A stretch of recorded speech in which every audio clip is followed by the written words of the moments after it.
Hello everyone, আজকের দেখো মঙ্গলবার, তো আজকের নিরামিষের দিন।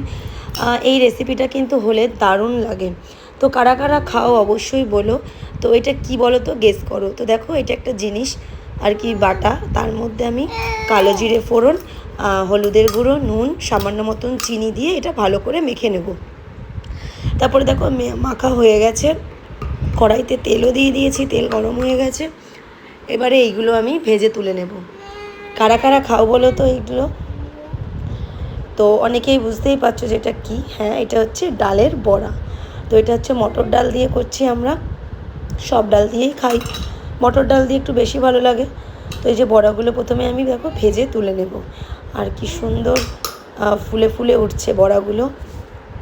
তো যাই হোক, নিরামিষ হলে না ভালো লাগে না, যে কী খাবো কী খাবো ভাবতে ভাবতেই দিন চলে যায়। তো আমার শাশুড়ি মা বললো যে ডাল ভিজিয়ে রাখো, আর ডালটা কিন্তু কালকে রাতে আমরা ভিজিয়ে রেখেছিলাম। তো কি সুন্দর বড়া হয়েছে দেখতেই পারছো। বেশি লাল করব না, আবার বেশি আধ কাঁচাও রাখবো না, ঠিক এরকমভাবেই দেখো ভেজে নিতে হবে। তো এইগুলো ভাজা হয়ে গেছে, আরও খানিকটা আছে, সেগুলো আবার কড়াইতে দিয়েছি। তো এগুলো একটু ভাজা হোক, তারপরে রেসিপিটা দেখাচ্ছি।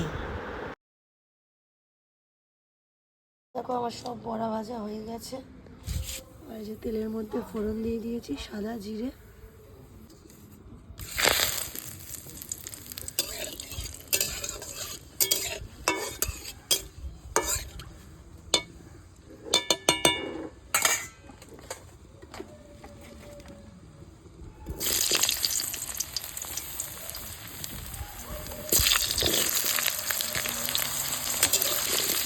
আলুগুলো এবার লাল লাল করে ভেজে নেব। আলু ভাজা হয়ে গেছে, এবার দেখো টমেটো আর কাঁচা লঙ্কা দিয়ে দিলাম।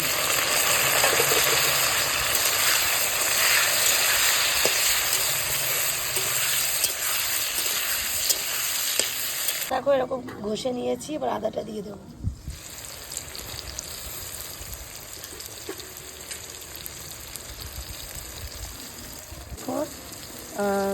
হলুদের গুঁড়ো, লঙ্কার গুঁড়ো, জিরের গুঁড়ো আর ধনের গুঁড়ো আর স্বাদ মতো চিনি দিয়ে দিয়েছি। এবার এটা একটু ভালো করে কষিয়ে নেব। দেখো মশলা থেকে তেল ছেড়ে গেছে, এইবারে আমি জল ঢেলে নেব।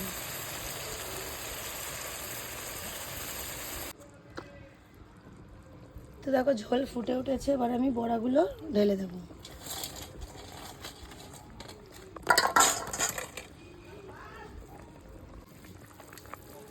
তো দেখো ঝোল ফুটছে, আর গরম মশলা দিয়ে নামিয়ে নেব। তো দেখো আমার বড়ার ঝোল রেডি। আর একটু কিন্তু ঝোল ঝোলই রাখবে, কারণ এইটা কিন্তু বড়াতে আর কি ঝোল ঝোল না রাখলে ঝোলগুলো সব টেনে নেয় বড়া। তো সেই জন্য, আর গরম মশলাটা কিন্তু অবশ্যই দিতে হবে। আমি একটু ধনেপাতাও দিয়েছি, দেখতেই ধনেপাতা আর গরম মশলা দিয়ে নামাতে হবে। খেতে কিন্তু দারুণ টেস্টি হয়েছিল। তোমরা নিরামিষের দিন একবার হলেও ট্রাই করো, তো দারুণ সুন্দর লাগে। আর যদি ভিডিওটা ভালো লেগে থাকে অবশ্যই একটা